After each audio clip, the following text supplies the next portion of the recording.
live on the Muslim Street Podcast. Welcome to this week's show. We're going to dive into Zionist funding and takeover of the American election. Before I do that, let me just kind of set the stage. I'm here with our weekly co-host, Dr. Viper White, who is running for Congress in Orlando. Please punch what, Dr. White? Good afternoon. It's good to see you. Yeah. I'm sorry? Yeah, yes. That number, bro. Lance, make sure you put up how they support Dr. V. Issa White for Congress. Right. Yes, it's scrolling on the bottom of the screen. Or the District 10. District 10. So when is that election? That election is August the 18th, but we must be on the ballot by March the 27th. And that's very, very important if we're going to make a run at this at this seat. You know, in Florida, it costs the most of any state just to get on a ballot. We're talking about $15,000.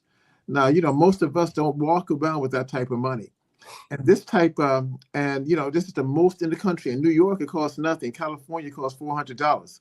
But in Florida, $15,000. And this is $15,000 just to get on the ballot. All right. Well, Malik Aziz won't be running anytime soon. Again, you join the Muslim Street. We're at www.themuslimstreet.com. You can find us across all social media, excluding X, where we have been banned for. You know what we got banned for? The X for Lance. And by the way, Lance Scurv is producing our show out of Accra, Ghana. At the Lance Scurv Show, you can find him at lancescurvx.com. And also across social media and YouTube at Lance Scurv. But Lance, you know what they banned us for on X? What's up with that? There is a one of these Bernie Sanders types, which I don't call the left. You know, white people play that game in American politics. The Republicans are the right, and the more liberal Democratic Party liberal called the left. Well, anyway, one of these Bernie Sanders types. Anna Kasparian, she's on the Young Turks. Very good show, very good information. Yes, if you're into that Bernie Sanders stuff, I'm not. They think that America can be healed. I don't, unless she pays for the blood of 310 years of free labor that Black people gave to them, and then hand the land back over to its indigenous people, the Choctaw, the Sioux, the Black Hawk, the Iroquois, etc. And of course, we know that they're going to do that, right? Now, anyway, Anna Kasparian, I followed her on X, Muslim Street, and we simply reposted something that she posted. They banned me for posting what she posted, and they didn't ban her. Can't make this stuff up. It's a joke. That's why I laugh at it. It's a joke. Skin tone, brother. Skin tone. It is a joke. I mean, I saw something just before the show started today. It was a big post from CBS News. CBS News, as you may well know, and the listening audience, was captured by an extreme wing of the Jews that eat pork, also known as the Zionists. Now, Barry Weiss, who headed some flagrant news organization called Free Press, they gave $150 million. Buy that out and then come and run CBS News. CBS News, and she's an extreme Zionist, right? So I don't know, Dr. White, if you saw Tucker Carlson, Fox now, what can we call him? We can call him a former. He used to send out the crack cocaine so the people can freebase off of that Fox News garbage. And the killing of the Palestinians, the genocide in Gaza woke him up, just like it did Candace Owens. And I can talk about her trek through consciousness, right? So we got to give Tucker Carlson some credit as it relates to coming from. He was literally a crack dealer for people so they can freebase that garbage, right? For years and years and years and years. Anti-Black, anti-Muslim, anti-Palestinian, right on down the road. Well, anyway. So he's flipped, at least on the anti-Palestinian thing. He and Candace Owens haven't connected Black struggle to that yet. But he went over to Tel Aviv last week to interview U.S. ambassador to Israel, Mike the Zionist Huckabee. Right. Also part of the longstanding white Christian nationalist movement in this country. Ran for president some years ago, etc. Now, Tucker Carlson roasted him, exposed him. I'm talking about Ambassador Huckabee on that interview. And then I read an article, a big post today on CBS News. This had Barry Weiss written all over it. Oh, listen, the title of the post was Tucker Carlson gets schooled by Ambassador Huckabee. That ain't what anybody else saw. That's right. That's right. But you see how they, because they have control of the platforms, every single last one of them.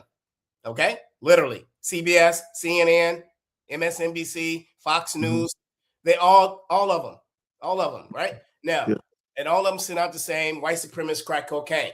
Whether you want to buy that crack cocaine from someone who looks a little suave, or you want to buy it from a hillbilly, it's the same garbage. But you see, Malik, there is a divide that's taking place right now in the United States. While you have bureaucrats and politicians like Huckabee, and most of the members of the Congressional Black Caucus and the Progressive League and all of these groups, while they are still on what you call the AIPAC and the Israeli cocaine or crack, the American people overwhelmingly is rejecting that, because they're seeing that their money is being filtered into a nation, a Zionist state, along with politicians who really don't care anything about the American people. For example, while we talk about a lot of money going into these candidates, we forget that every state, their state funding, their retirement funding, they utilize much of that money to invest in Israel. And they also utilize a lot of their funding to buy Israeli bonds. So therefore, while these politicians are getting money, they're also pushing laws and regulations to allow the states at the city level, at the county level, at the federal level to invest and buy Israeli bonds by the billions of dollars now. You see, and that's where it is.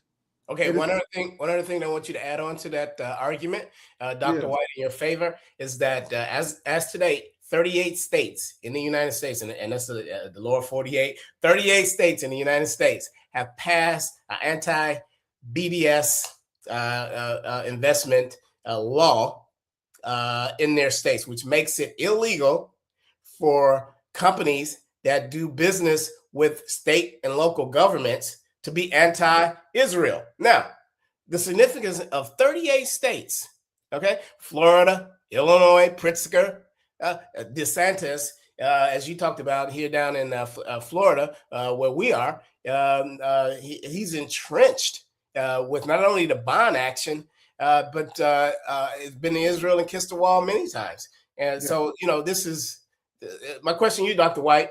You say the people are changing, the tide is changing, right? Yes. BDS, which for the people in the listening audience was a tactic that was used, amongst others, to eventually end apartheid South Africa. Disinvestment, and the pressure that was put on in the mid to late 1980s. All those marches that you saw that were going on with celebrities and the professors and across the board, the masses of the people in the 80s against South Africa, was about a strategy around disinvestment. They wanted American companies to divest in South Africa. This was a great strategy that helped, amongst others, to bring down apartheid. What we've seen today, 38 states have made it a law that you can't do that. You see, what's interesting about this boycott, divestment, sanctions movement that they are wanting to prosecute and arrest people for, that is no more than an intimidation strategy, because the states are still investing. The city governments are still investing, and no, Dr. White. Let me finish this. Yeah, let me finish a second. You see, so yeah, I agree with you. But that thing there really isn't designed to intimidate, oftentimes, young people and people who want to boycott, want to block shipping and that type of thing.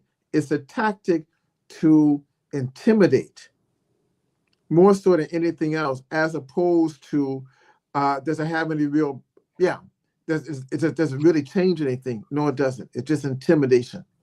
That's what I argue. So you're going to tell me that let's pick a state, any state out of those 38. Surely.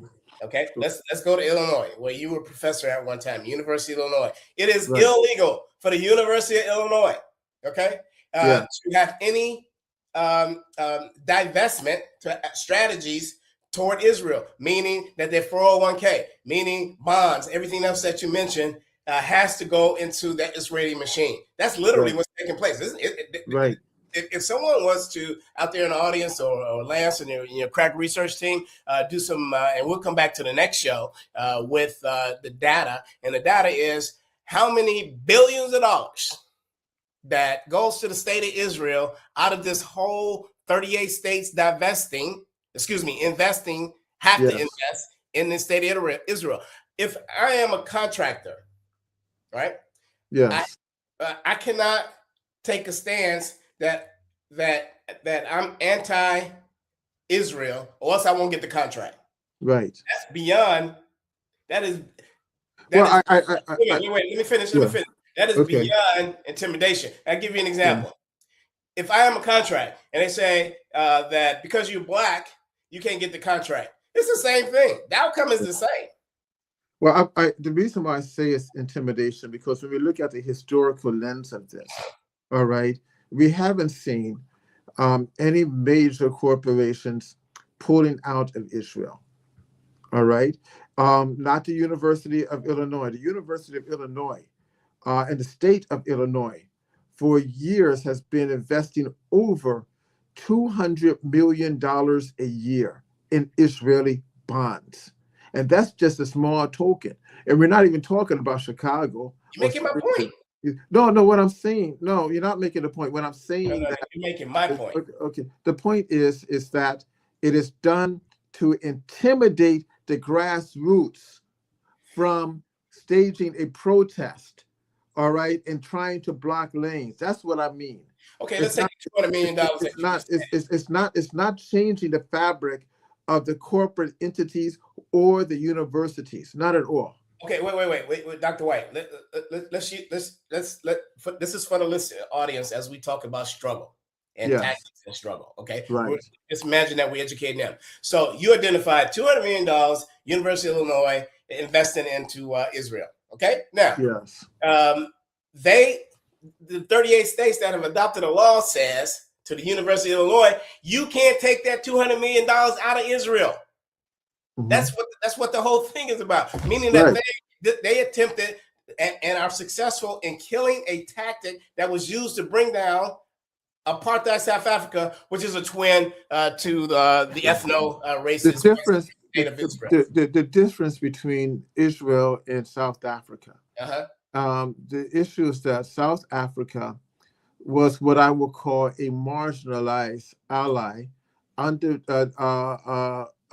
Botha during that period. The difference now, Israel is looked upon not only as an ally, but somehow invested into the interests of America spiritually and psychologically. So there's a big difference there. So no matter what we may feel about, the grassroots may feel about Israel, the United States has put in a policy, a psychological and legal policy that says that if you just say something to the grassroots, you go to jail, because the corporate structure of the United States at this time are not interested in divesting from Israel because of political ties, because of individual contracts, and so forth. South Africa is a little bit different. Listen, South Africa is the same. Same people who supported South African policies at the UN were only two countries. Go back and historically, it was Israel and the United States. The only country that helped and assisted the apartheid state of Israel to build a nuclear bomb was Israel by proxy through the United States. Absolutely. We're not even talking about the economic infrastructure that was in place during Botha's regime, the fourth largest stock market in the world. It came right from Wall Street and the Zionist Jews who run it. They run the Chicago Board of Trade, where they hold 90% of the seats. 80% of all the world-known resources are traded at the Chicago Board of Trade. They own 90% of the seats down there. All right. So listen, the connection is there. We ain't even talking about the diamonds, De Beers, and all the rest of them. All Zionists, all Jews, all white supremacists. And America was intertwined and married to South Africa. And she's intertwined and she's married to Israel. And this whole anti-BDS law is simply to take away one of the major tactics from the grassroots in the 1980s that brought down apartheid South Africa. The Zionists in this country lobbied and said, we're going to take that away so they can't use that against us. That's what it is. Yes, I agree with that. Yeah. You know, so we see a lot of things that's taking place right now. And one of my biggest concerns, Brother Malik, and this is to the audience and Brother Lance, is that we have so many political leaders in our country at the local, state, county, federal level, who call themselves progressives, who call themselves Muslims, who call themselves freedom fighters, but they're taking money directly from entities that align with Israel. They either take it from AIPAC or associated groups, or they're getting dark money, all right, from like groups. And this is the real problem. And we have to find a way to stop this. And that's why I say that the grassroots, the American public, are beginning to see this.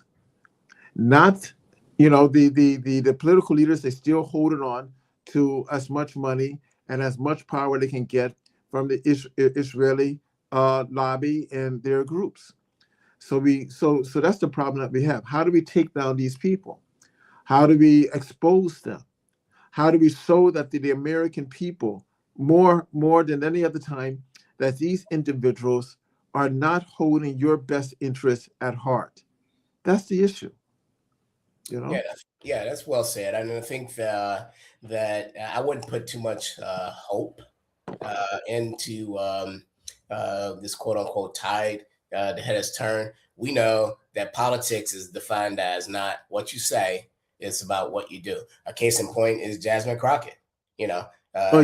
Sister girl put her hands on her hip and get that black girl magic going, right? We know that, right? Sound real good to people who don't know. Sound real good to people who haven't read a book. Sound real good to people who don't have the necessary academic depth to understand that what she just said is bullshit. And I think that if you look at Hakeem Jeffries, to your point, Dr. White, just last week he was pressed on a news show. In fact, it was one of the news shows that were on YouTube. He was pressed on, would he take a stand right now, today, against candidates and himself and taking AIPAC money? And he said, absolutely, I would not. Meaning he's going to continue to take their money, right? Politics is not what, even though he sees the tide turning, we saw it in Mahia up in New Jersey, and they got wasted on the Democrats, right? That he sees the tide himself turning, that with Mandami, getting elected. But again, politics is what you do and not what you say. Les, can you put a picture up of the New York elect mayor wearing that yarmulke? It didn't take him long, did it, Dr. White? It did not. And I told people, just be careful. Yeah, you did. You did. I agree that you did. All right. You're going to see his real colors come out. When he was in the assembly in New York, there's not one pointed thing you can say that he did for the community and he did to squash this whole Zionist issue by taking it out. He always supported them. Yeah. And when we talk about politics, is not what you say, is what you do. One of the put that picture up there, Lance. Let the people see. One of the tea leaves that he presented right away, Dr. White. He goes out on running on a campaign trail saying that if Netanyahu steps 1 foot into New York City, that he was going to arrest him. Didn't he say that? He did say that. And what did he do? That's what he said. Now here's what he did. All right. As soon as he took office, he said that the Zionists, the ultra Zionist police chief in New York City can retain her job. So that means that she's not going to arrest. You see the game? Yeah, I see that. Yeah. You saw it? Yeah, Lance has that picture, and he'll put it up here in a second on the screen. And Lance, we don't have audio on you. So how do you spell that name? I'm pulling up all kind of. I sent you the picture. Oh, you sent it to me. Okay, yeah. I got you. Okay. I mean, look at it now. Give me a second. New York City in itself, where the new mayor is elected. You know how much money they have in Israeli bonds? Yeah. $352 million. Yeah, and they also have an anti-BDS law in place to protect it. Yes. So it's nothing but a ruse. There's nothing but a lie. And I said, be careful. Just don't get so happy. Because look at the man's background. It is happening to us. So therefore, we're having Uncle Tom Muslims. We're having Tom Negro leadership. We're having Tom progressives who say one and beautiful things, but they don't mean it. Because they're all in for the take. For example, the Congressional Black Caucus, I think they have 62 members, and 30 of them get money directly from AIPAC, and all of them get dark money from the Israeli corporations and donors. Let me ask you a question, Dr. White. Yeah. Does the Congressional Black Caucus, who rally Black people every 2 years, definitely, and every 4 years into a feverish pitch to come and vote for them, all right? Vote for me, and I call it vote for me, and I'll set you free. Right on, suckers. Right on. That's the one. So, that's from the ball of confusion, right? So here's my question to you, Dr. White. Hakeem Jeffries can sit there and say he will continue to take white Zionist money, and he don't care what Black people think. What? Do they fear Black people? I mean, these are the same Black people that they go to every 4 years, in his case, every 2 years, and say, vote for me and I'll set you free. Where's the accountability? They don't fear Black people at all. In every congressional district where you have a Black leader and senatorial district, what they do twice a year? They have a dinner for them. They have a chicken dinner. They have some type of barbecue. They have some type of pig roast. And all they have to do is have it, put it on, have some music, some scantily dressed girls, or some religious music, and the Black community as a whole says, "Well, they're my friend." They don't respect the Black community. They laugh at the Black community. You see? Yeah. So this picture here is the mayor of New York City, Mandami, who ran on an anti-Zionist yada yada yada platform.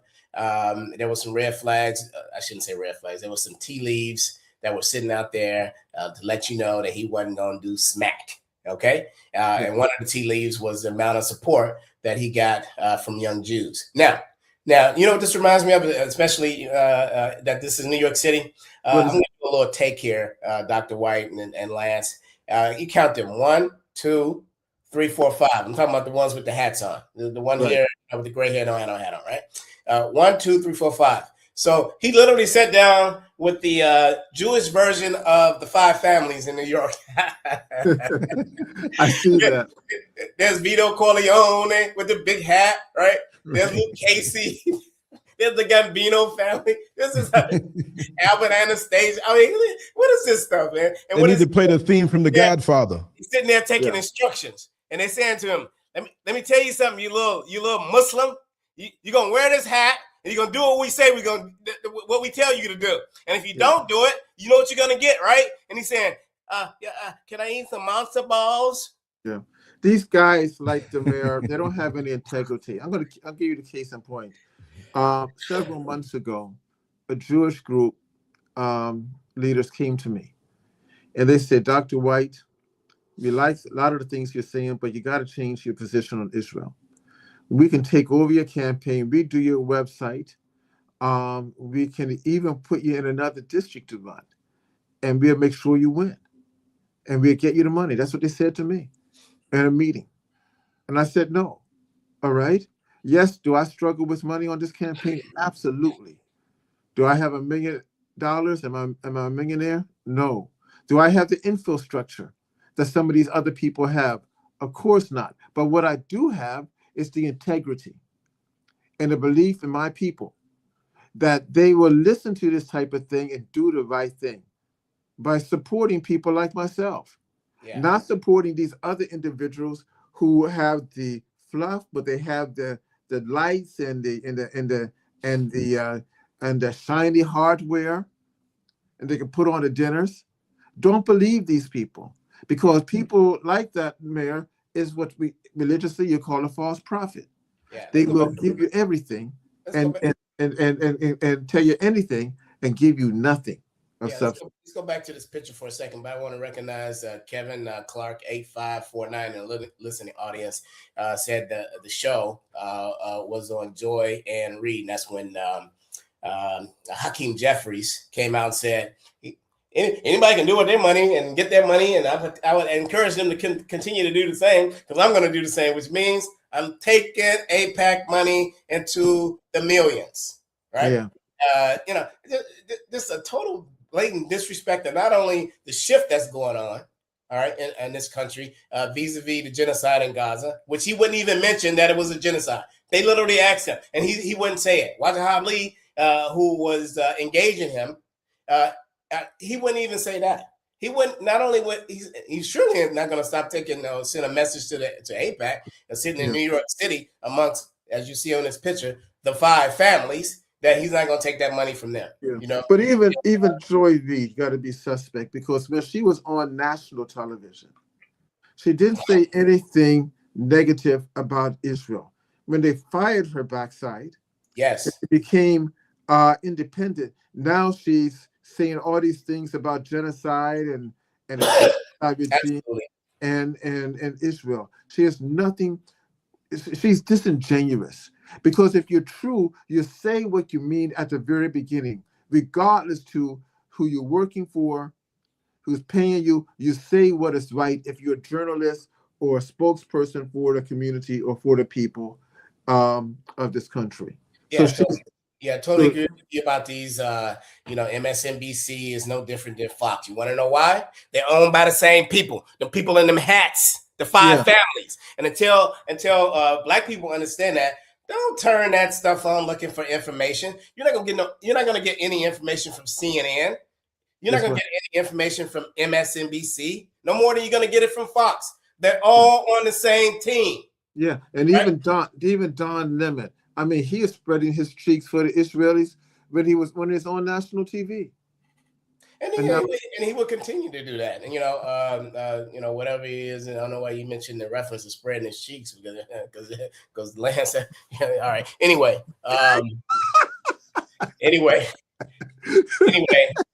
Shout out to brother Kevin Clark for calling out Joy, bringing us to the attention of Joy Reid. But look at this. Look at that picture. Let's study this picture a little longer before we bring another one of these Muslim sellouts on the screen.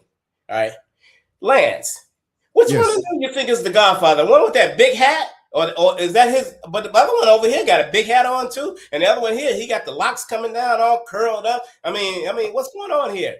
And then the other one got I'm looking at the one. I'm looking at the one sitting down. I'm looking at the one sitting down, fake with the glasses, because look at the body language of everybody else. They're surrounding him, and they're mirroring him. He got that jacket on too, right? Yeah, you got the jacket, but look at the body language of everybody. Yeah. You can tell the leader by how everybody postures in their body language to him. So I'm looking at him. What do you think? It's an old corrections trick. When you want to see the ringleader, they may not say anything. Look who they're honoring. Look at the body language. They're all surrounding this guy right here with the big joint compound bucket hat on. and then made him wear a yarmulke. You would never see. Yeah. You would never see Jews or any other white people because they're the same, and there's no distinction between one of these and the others. They're all the same. They're just white people. Okay. Now you would never see them at a mosque wearing a kufi. No.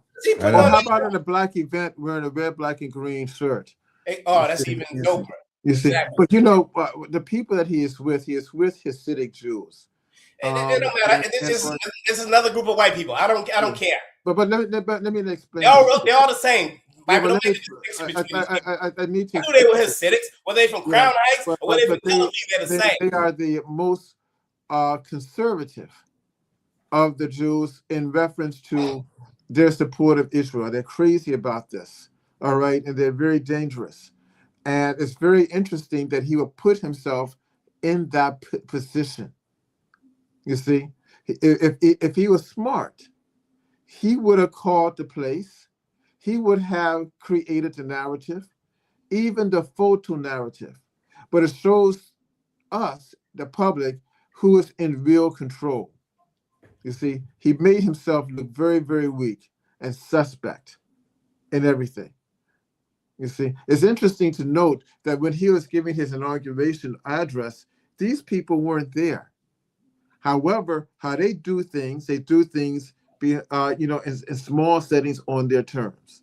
So while the president-elect was smoothing people and laughing and speaking in Arabic and some Spanish and some Ebonics, he is just playing with you. He's taking his real orders from these other people. Look at it for what it is. And Donnie is saying to the Godfather, this conversation, he looks him in the eye, the Godfather looks him back, and Mandani says, Godfather, I need your help with the masses of the people who voted me in. I'm not going to do anything from them, but they're going to come after me. And the Godfather looks back at him to him. He says, Mandani, if you had listened to me and you have came to me in earnest, then you wouldn't have this problem. Man, I couldn't help but laugh at the end of that, bro. Yeah. So we have these people all over the country. Dr. White, you're running for office in Orlando. I got a question for you. I'm not going to ask you, you're going to take AIPAC money like Hakeem Jeffries and all that other stuff, right? But you see that yarmulke he put on? I mean, that's even his own, that's his correct size. Now, here's my question. Let's say you're visiting a synagogue, okay? And I went in the synagogue one time for a funeral of a very good friend of mine who happened to be Jewish. And when I walked into the door, they handed me, like my other friend who was Italian, he was a Catholic. They handed both of us yarmulkes. My friend who was Italian Catholic, he put it on. What do you think Brother Malik did with that? No disrespect to the brother, to anybody or my friend who had passed away. But what do you think I did with that yarmulke? You gave it back to him. Thank you very much. Now, what would you do? I mean, they go, okay, I'm walking in there. You walking in there. I've already been in this situation. All right. I've been to Yom Kippur. I've been to many celebrations with the Jewish synagogues, not only in Orlando, but in Cincinnati, Chicago, and so forth. I've always worn my kofi. I've always had my African or my Islamic garb on in some manner, fashion, or shape. Did they offer you a yarmulke? No, they did not, because I was very firm, and they would not, because I was not going to take off. They know who to play with, all right? And they know who will bend. Well, but if you carry yourself in a disciplined and a self-righteous manner, and you have this, and you're firm, you're not against anybody. I never say I'm against anyone in that manner in reference to human beings. But this is my position. I'm going to dress my way. I'm not going to change. All right. And guess what? If they come to the masjid, they're not going to take off their furry hat, are they? Good point. All right. They're going to come in with their ways. They're going to speak their language. All right.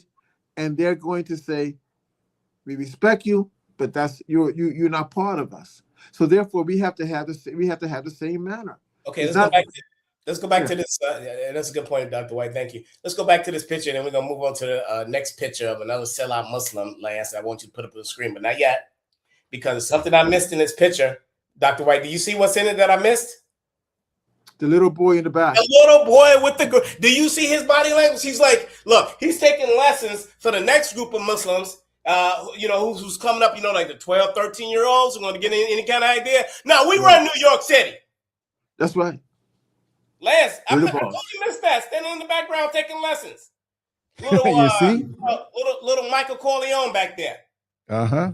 Mm-hmm. He'll be wearing his lampshade too soon. Yeah. Man. That's yeah. So they teach him very young. Just wanted to kind of dissect this. That politics is not what you say. I'm going to arrest Benjamin Netanyahu as soon as he sets foot in New York City. Yeah. But it's also very interesting, Malik, that you brought up the little boy in the background. Is that, again, when we have our meetings and we're dealing business, we don't bring our youth. You see, for the most part. We don't take them to the Oval Office or nothing. All right? Because if we're going to be a powerful people, we have to train our young people how to be powerful, how to be strong, how to be tough, and how to promote our interest. But I gotta tell you what, the Godfather got a little Michael Corleone sitting in the back there, boy. I mean, this is some serious stuff. Yeah. This is hilarious. Let's go to the next picture. And while he's doing that, you don't see no Arabs there either. You don't see no Arabs. Yeah, you do. You see one right here. It's right. The one right here. He's an Arab. Oh, okay. Yeah. Okay, let me get this up. So while he's pulling that up out in the listening audience, well, thank you for joining the Muslim Street.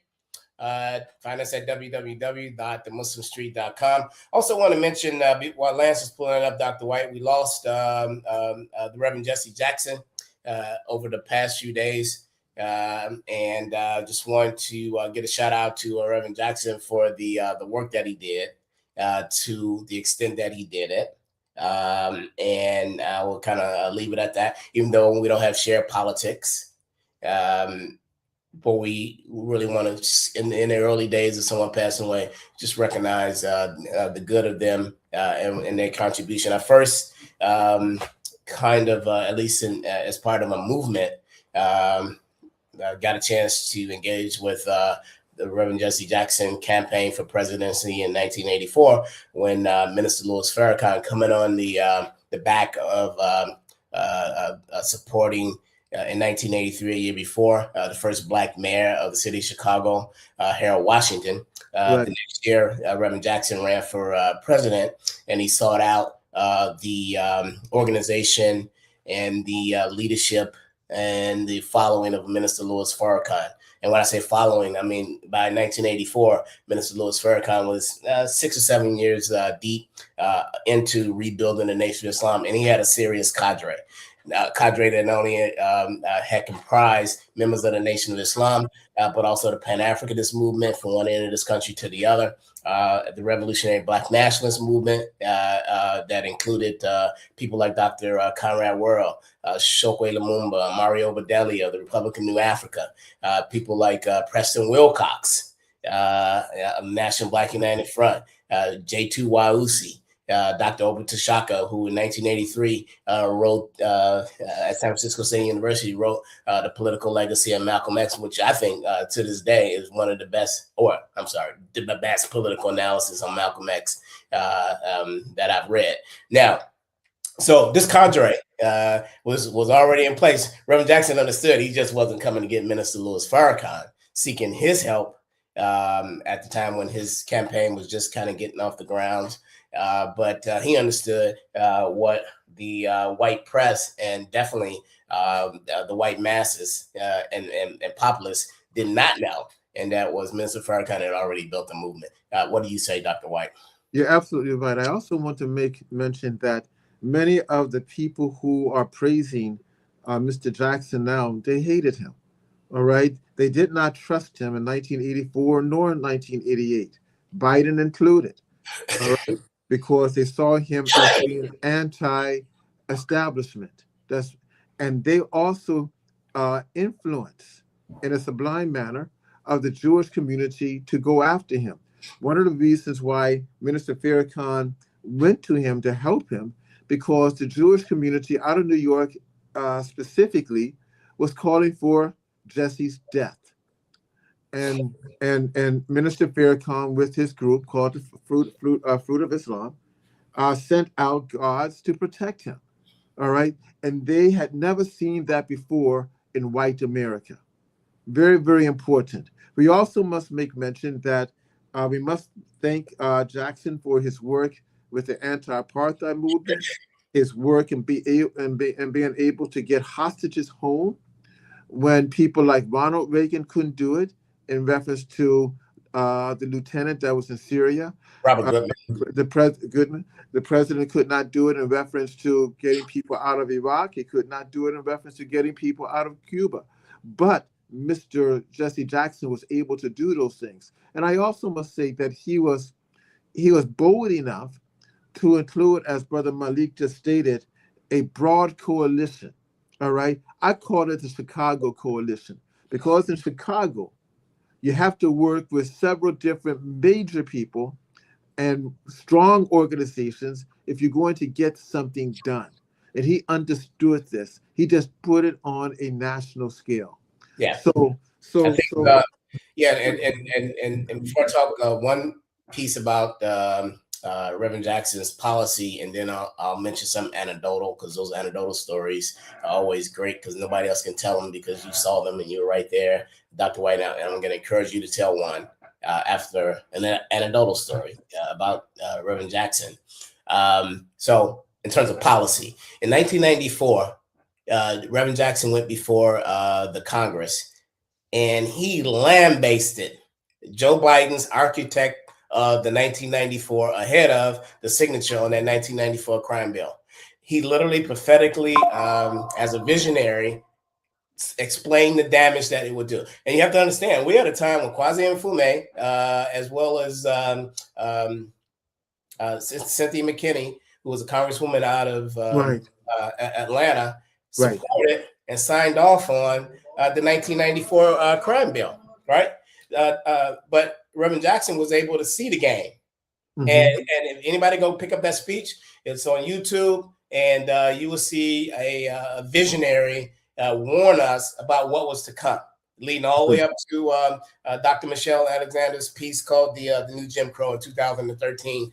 He laid it all out. He told him that this was garbage. He told Clinton that this was garbage. And so here's two anecdotal stories, and then Dr. White, I will encourage you to do the same before Lance puts up this last 10 minutes that we'll talk about. Not yet, Lance.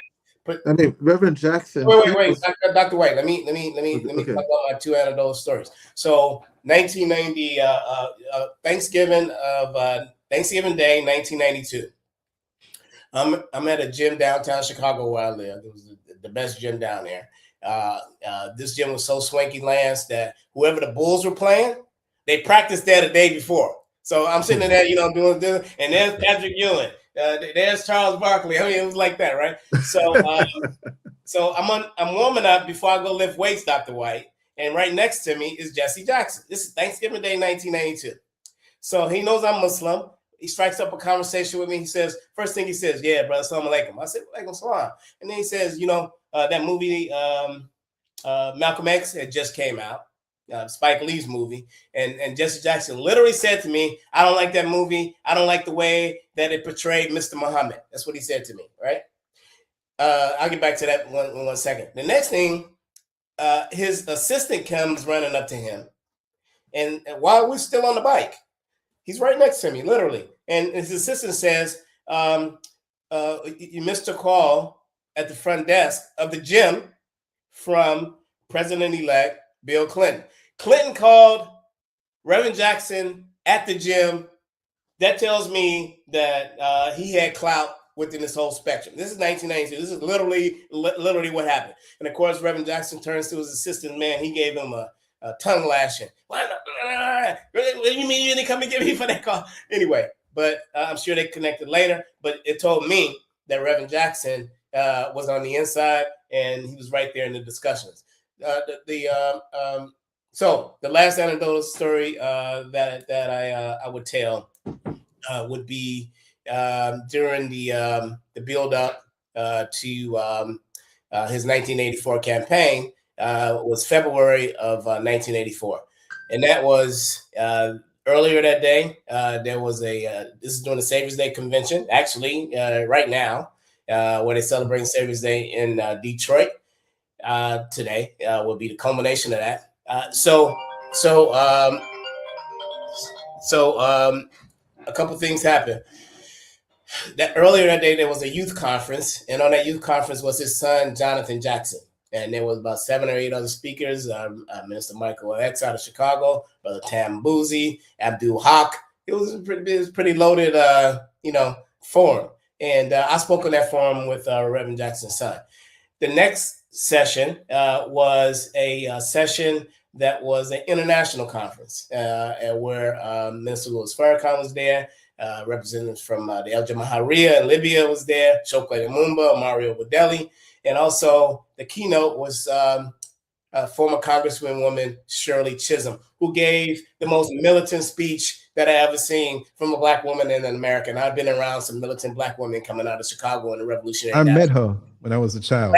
Last anecdotal attached to that night, there was what Minister Farrakhan called the political rallies to end all rallies. And it was there that Minister Farrakhan at the Armory in Chicago before 15,000 people introduced Reverend Jackson. And I got to tell you, I was there, and it was quite a political rally. And that's when Minister Farrakhan announced to America, that if you touch that brother, it will be the last one you touch. Dr. White.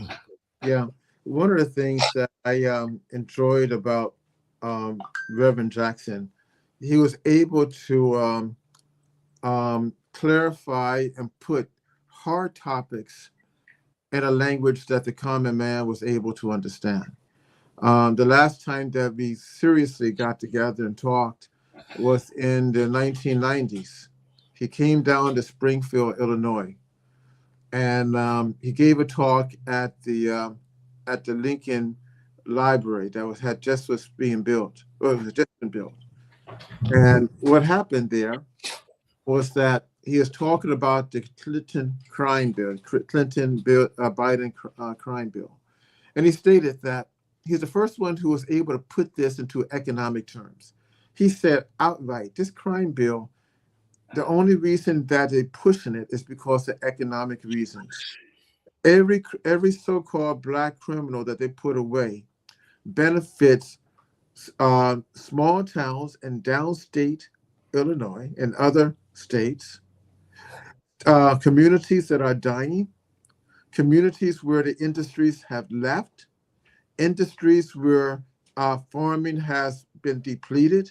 So you have all these white guys there looking for a job. So therefore, how do you get them a job? You build a prison. All right. The prison is the center for stores like McDonald's and Burger King. They're centers for stores like Family Dollar. They're centers for cheap hotels like 6 Days Inn.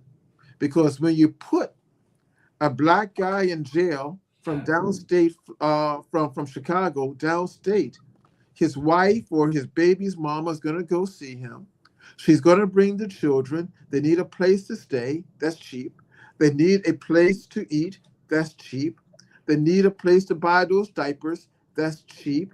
So therefore, you have a whole economy circulating around that Black guy who they have thrown away the key on. All right, and kept him there. And when he said that and he put it in these terms, only a fool would go against him. And he was absolutely right, because we still see this now. Because if you go into the prison systems, the people who are there primarily are over 90% Black, maybe about 7% Hispanic, and about 3 or 4% white. So therefore, it's the Black guy who's fueling the economics of these towns through the prison system, the crime bill. And that was a beautiful story how he laid it out. He called it the Pookie story. Okay, that's good. All right, so Just want to shift gears. Actually, put that last segment up for us. You listen while Lance putting it up. This is the Muslim Street. You can find us at www.muslimstreet.com. This just came out yesterday. Miriam Allison, and those that don't know who she is, she's also owner of the Dallas Mavericks. Okay, she's also the top financier with her late husband to the last 3 presidential campaigns. Where in 2016 they dropped $200 million on Donald Trump. In 2020, another $200 million, and the last election, 2024, another $200 million. He's into him for $600 million. Now, in 2016, her late husband, Sandy Allison, these people out of Las Vegas, I think they made it big in the casino business. Anyhow, he literally wrote the Middle East policy vis-a-vis Israel for the Trump administration. An ultra-Zionist who hates Muslims, right? He's the one that that held steadfast that Donald Trump move the U.S. embassy from Tel Aviv to Jerusalem. Right? So these people. What are they now, Dr. White, doing? Interested in a Democrat by the name of Suleiman Lalani? Yes. Well, Suleiman Lalani is a very interesting fellow. You know, he's a physician. He immigrated to the United States in the 1990s. He's an Asian from South Asia, and he's a Muslim. He titles himself as being the first Muslim from South Asia in the state as being a state representative from Texas. He's a Pakistani. What's so sad about it is that he has taken, I believe, something like $50,000 or more from Miriam Anderson, the Zionist. It shows us very clearly that many of these people, they're more interested, people like Lalani, as being a big face in a high place who represents only themselves, not their community, because he should know, and I'm sure he does know, that taking money from them means that you have become their slave. And now he is a willing slave to a community in Texas who is arguing that, oh, wow, Texas Muslims are trying to promote Sharia law. Texas Muslims are trying to create a state within Texas for themselves. All of this madness, all of these untruths, all of these lies. And he is taking the money, which means that he's going to preach this nonsense as well. That is so sad. So therefore, just like the Amalani in New York, just because a person say they're Muslim and they come out and speak a certain way, don't always mean that they're following our perspective as a community. The Black community went through this itself in the early 1970s.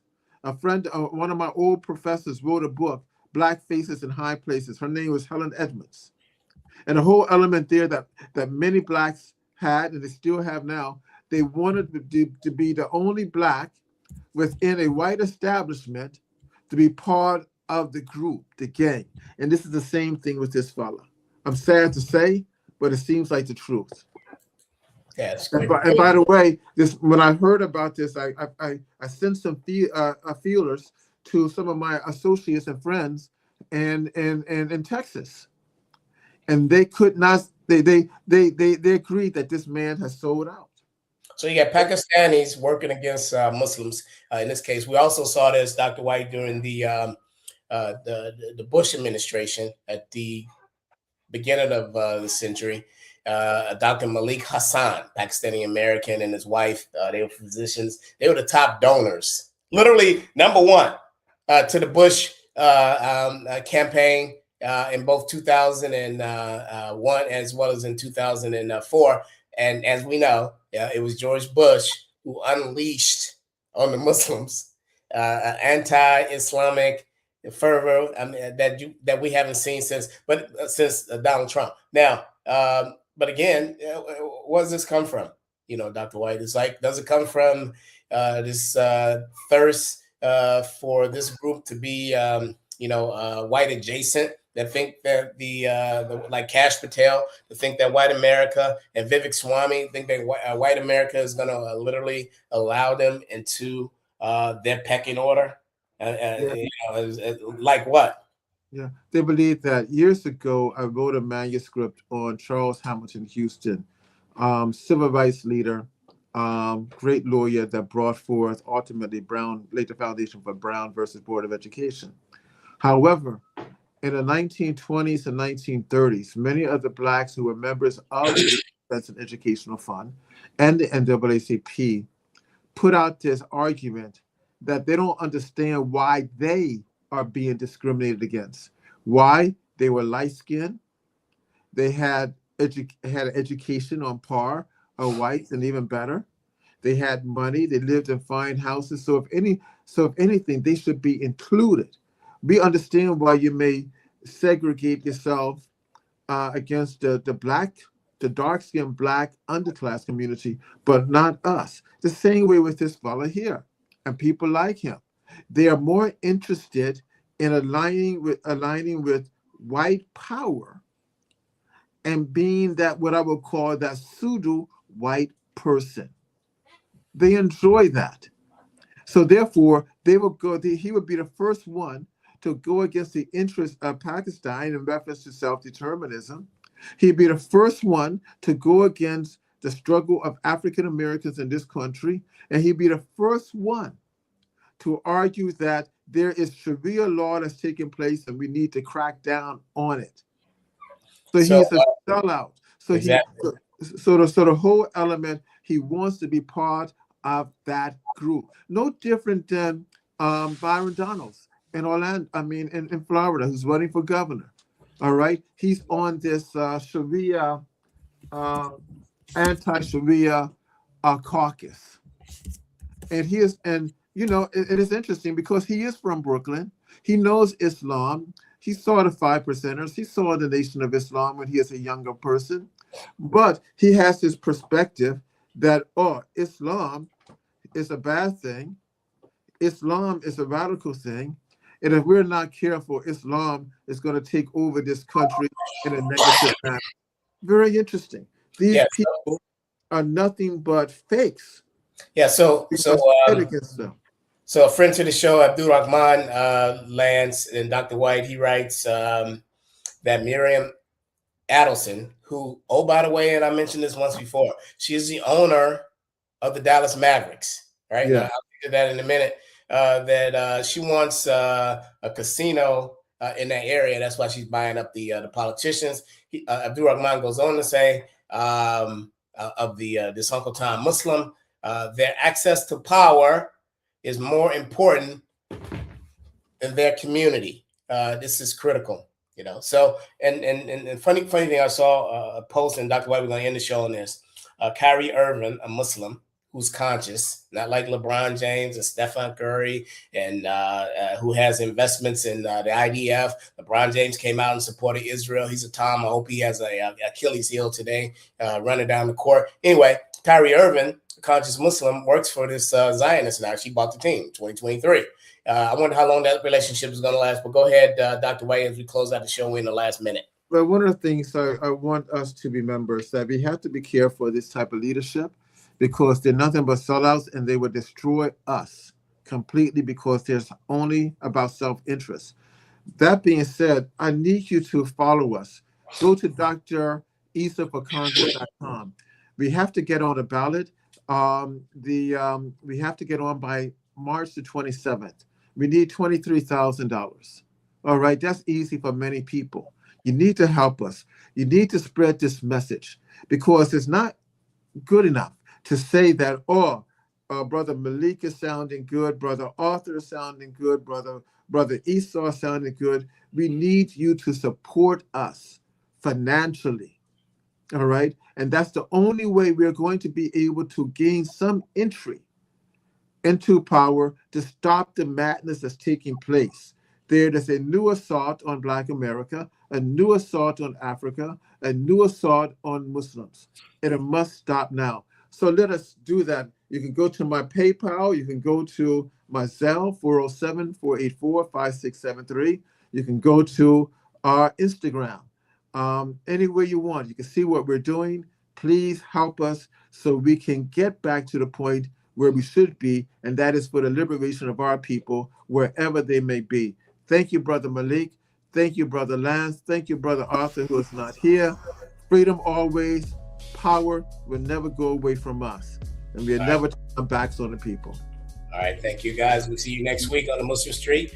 I am Malik Aziz for Lance Skird, our producer out of Accra, Ghana, for Dr. Viper Issa White, and as well as Art Mobley, founding member of the National Association of Black Journalists. We'll see you next week. Assalamu alaikum.